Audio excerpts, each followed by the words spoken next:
Hello, welcome to परीक्षा study.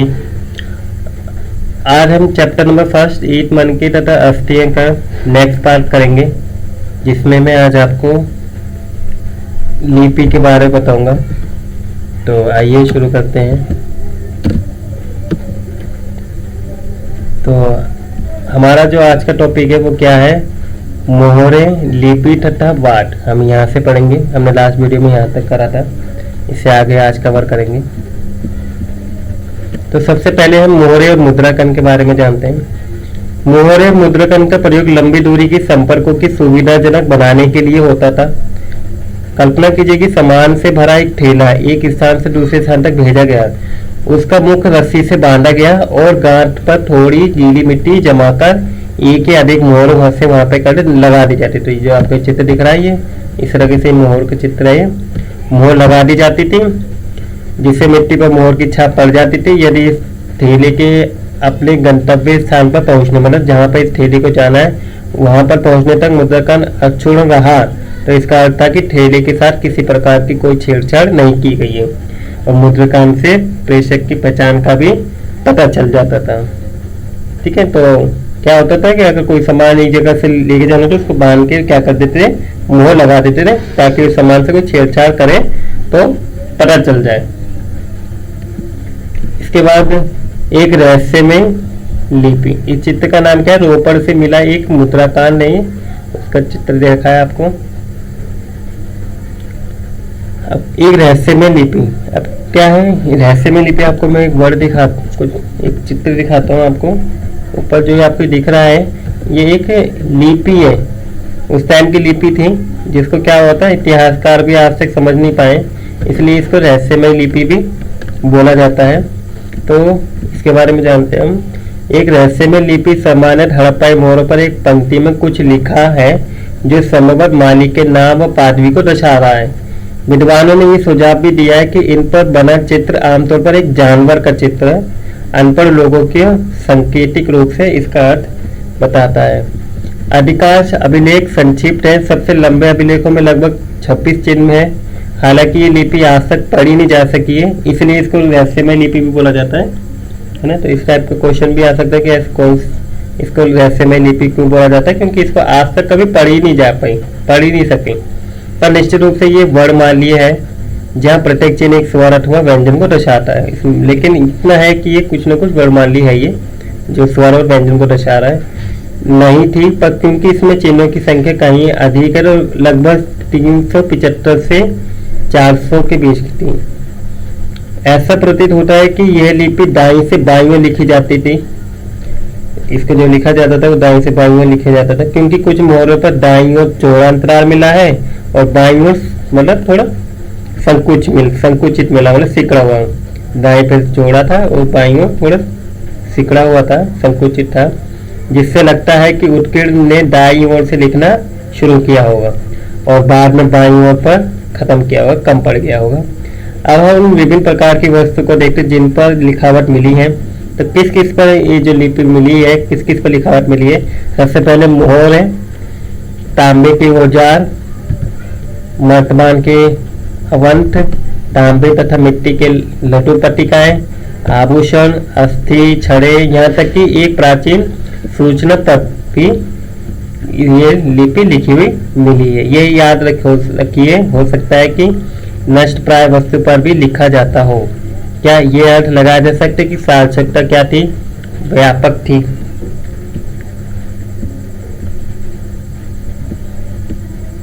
इसके बाद हम पढ़ते हैं बात के बारे में। ठीक है, आपको इसमें क्या याद रखना है रहस्यमय लिपि में? इसमें से भी ये याद रखना है कि ये कैसी लिपि है। ये हड़प्पा लिपि की एक चित्रणात्मक लिपि थी, जिसमें चिन्ह की संख्या कितनी है? 375 से 400 के बीच है। और ये लिपि दाएं से बाएं ओर लिखी जाती थी।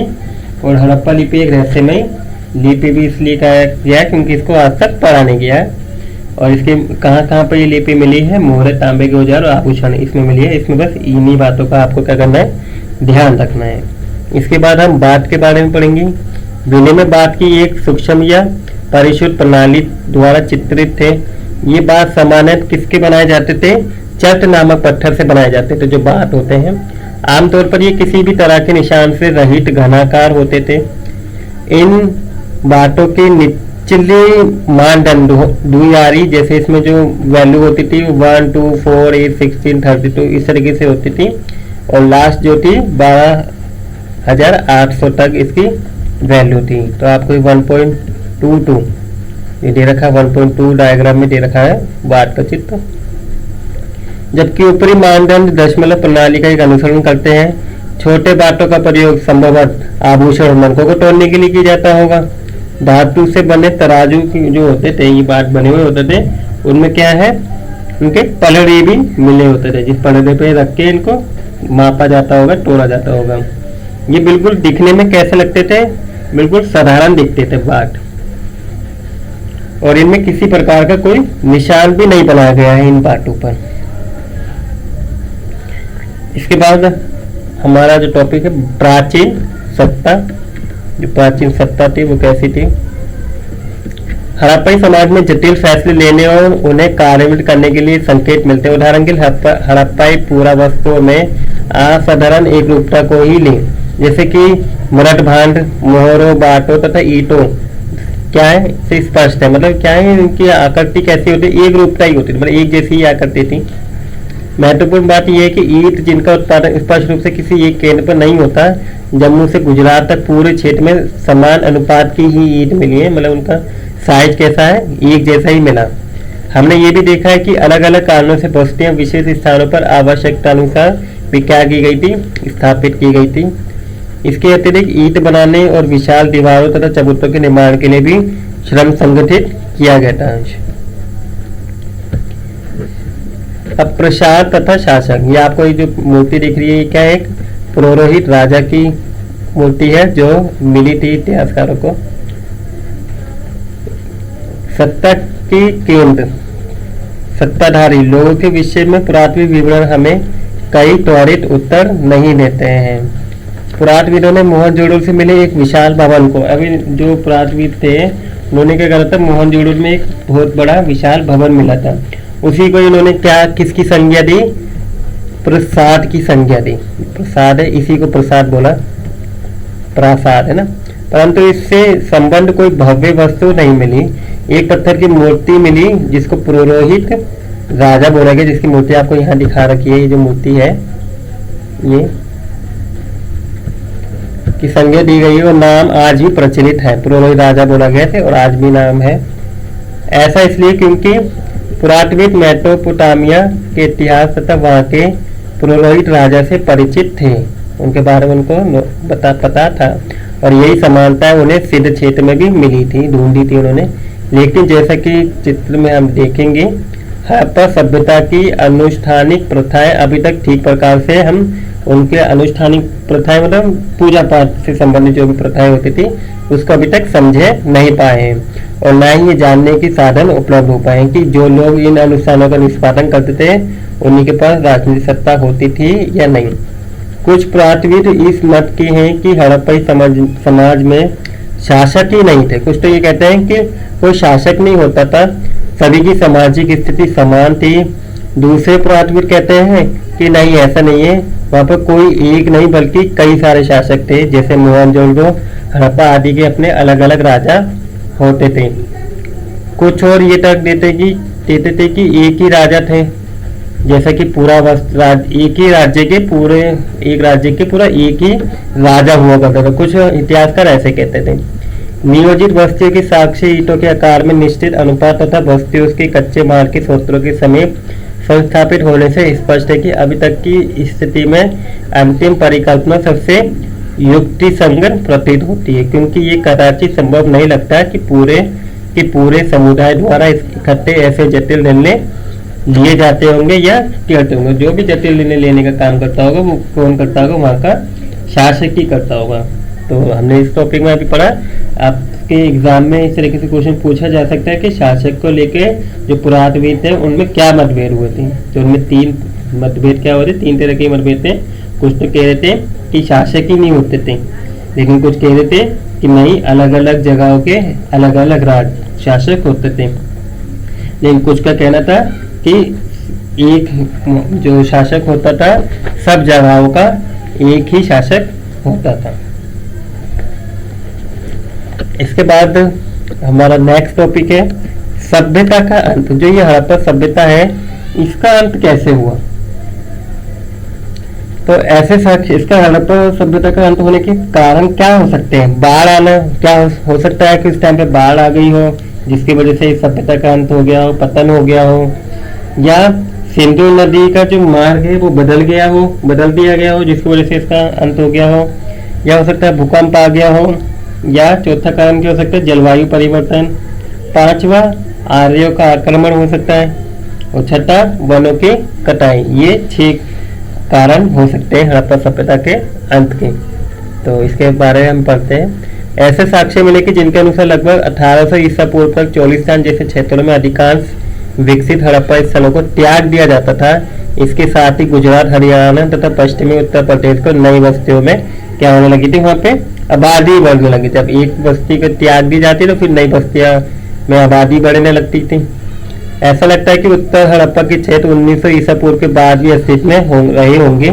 कुछ चुने हुए हड़प्पा स्थलों को भौतिक संस्कृति में बदलाव आया, जैसे सभ्यता की विशिष्ट पूरा वस्तुओं, बाटों, मोहरों तथा विशिष्ट बनकों का समाप्त हो जाना। ये क्या होगी? समाप्त हो गई। लेखन, लंबी दूरी का व्यापार तथा शिल्प विशेषज्ञता भी समाप्त हो गई। सामान्य थोड़ी वस्तु के निर्माण के लिए थोड़ा ही माल प्रयोग में लाया जाता था। आवास निर्माणों की तकनीक का ह्रास होने लगा तथा बड़ी सार्वजनिक संरचनाओं का निर्माण अब बंद हो गया। कुल मिलाकर पूरा वस्तु तथा बस्तियां इन संस्कृति में ग्रामीण जीवन शैली की ओर संकेत करती है। इन संस्कृतियों को उत्तर हड़प्पा तथा अनुवर्ती संस्कृतियां भी कहते हैं। ये परिवर्तन हुए कैसे थे?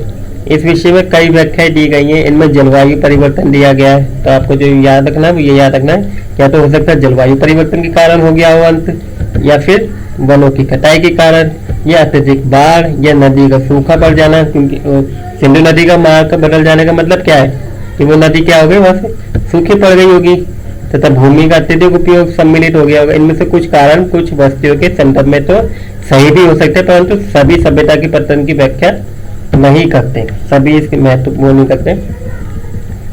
ऐसा लगता है कि शूद्रन एकीकरण के तत्व संभवतः हड़प्पाई राज्य का अंत हो गया था। मोहरों, लिपि, विशेष मनकों तथा मृद बांधों की लोप, मानकीकृत वाद प्रणाली के स्थान पर स्थानीय बातों के प्रयोग, शहरों के पतन तथा परित्याग जैसे परिवर्तनों से इस तरह को क्या मिलता होगा? बल मिलता होगा।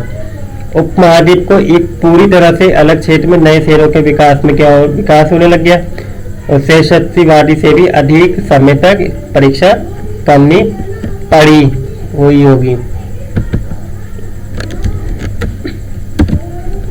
इसके बाद एक आक्रमण हुआ था, उस आक्रमण के कुछ साक्ष्य मिले। इसके बारे में हम जान लेते हैं कि आक्रमण के क्या साक्ष्य मिले। तो डेडमैन लेन एक संकरी गली है जिसकी चौड़ाई कितनी है? 3 से 6 फीट तक है, परिवर्ती है। वह बिंदु जहां ये गली पश्चिम की ओर मुड़ती है, 4 फीट तथा 2 इंच की गहराई पर एक खोपड़ी का भाग तथा एक वयस्क की छाती तथा हाथ के ऊपरी भाग के इस जगह पर क्या मिली? हड्डियां मिली थी। ये सभी बहुत भूरी अवस्था में भी थी। ये धड़ पीठ के बल गली में अड़ा पड़ा हुआ मिला था। पश्चिम की ओर 15 इंच की दूरी पर एक छोटी खोपड़ी के कुछ टुकड़े भी मिले। इस गली का नाम इन्हीं अवशेषों पर आधारित है। जॉन मार्शल मोहनजोदड़ो ने इसका जो बारे में बताया वो कौन सी बुक में बताया? And the Indian civilization, Mohenjodaro and the Indian civilization में बताया है।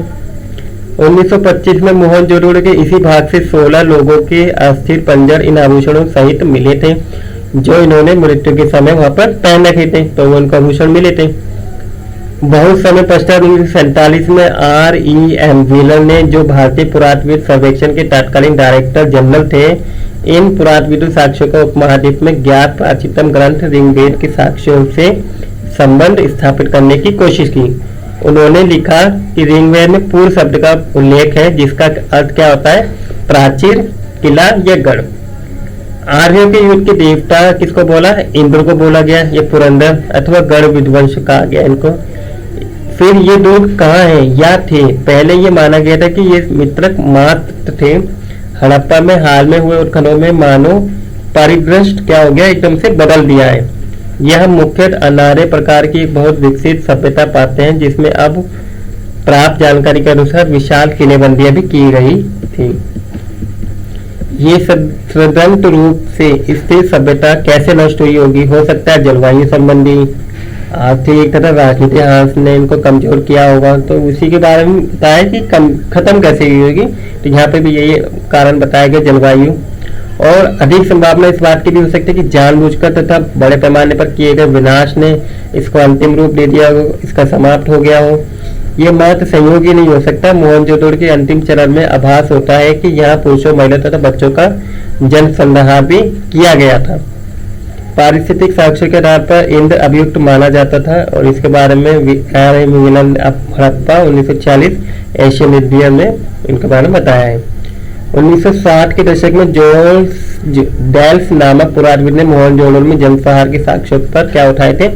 सवाल उठाया। उन्होंने दिखाया कि उस स्थान पर मिले सभी अस्थि पंजर एक ही काल के संबंध नहीं थे। हालांकि इनमें से 2 से अधिक रूप में संहार के संकेत भी मिले हैं, पर अधिकांश अस्थियां जिन संदर्भों में मिली है वे इंगित करते हैं कि अत्यंत लापरवाही तथा श्रद्धाहीन है तरीके में बनाए गए समाधान थे। शहर के अंतिम काल से संबंध विनाश का कोई स्तर ही नहीं है। व्यापक स्तर पर अग्निकांड के चिन्ह नहीं है।